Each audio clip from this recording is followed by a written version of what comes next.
Check out this giant albino channel catfish. Just got it.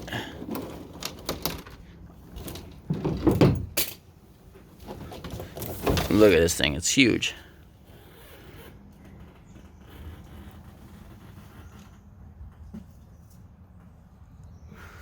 So I do have one already in my pond. This one I'm not gonna stick in my pond right now just because of the factor that my nitrates in my pond are too high. So I'm gonna stick this in my aquaponics system, which does need more nitrates.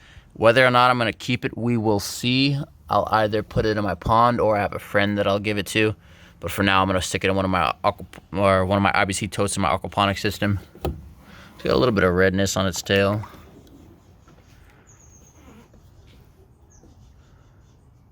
A big guy.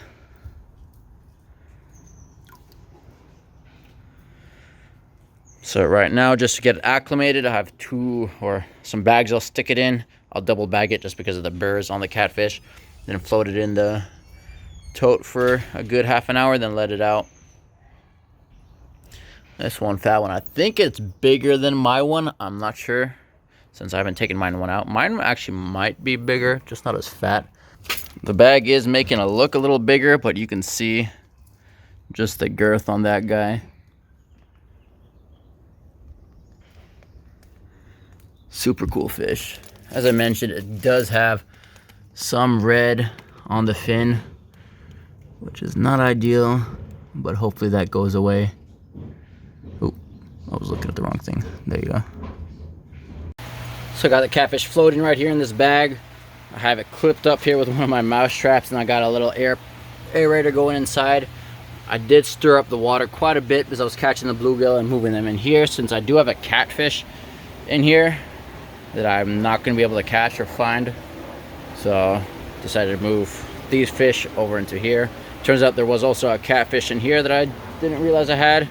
Luckily it was in one of the tubes that I transferred over, so I was able to move that one. There might still be one bluegill in here, unfortunately, because I can't see squat anymore after stirring up all the gunk.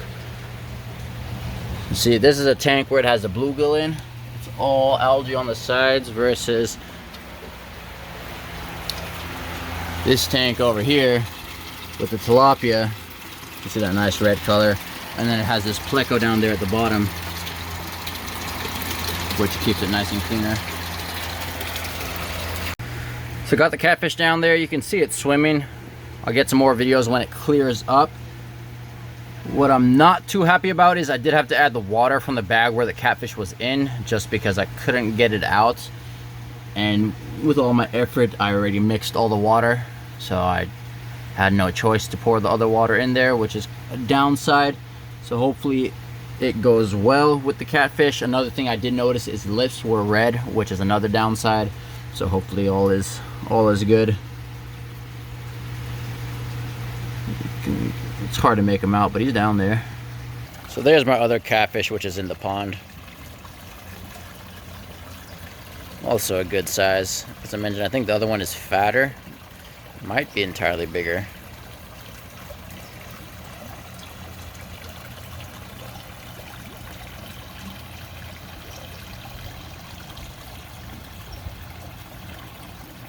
It's coming up.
You just saw some videos of the catfish in my pond. It's been, I think, a few weeks, and here you can see the catfish in the IBC tote, the one that's mentioned in the video. So it's eating, everything is all good. It's quite a big size. I think it is bigger than the one I have in my pond. Otherwise, this is just a temporary tank. It is a 300-gallon IBC tote, which has a lot of dissolved solids in it. It is the same size as the pond that it came out of, just this one is deeper.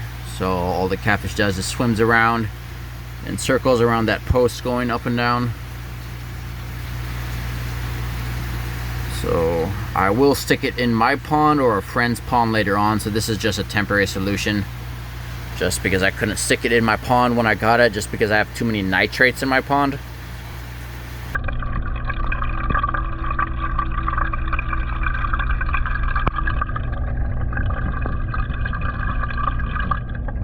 So this is not an ideal size for this catfish since it is a big fish, but it is just a temporary solution until I move it into something bigger. Otherwise, that is pretty much all for this video. If you do have any questions or comments, remember to leave those below and I'll get to those when I can. Otherwise, thank you for watching.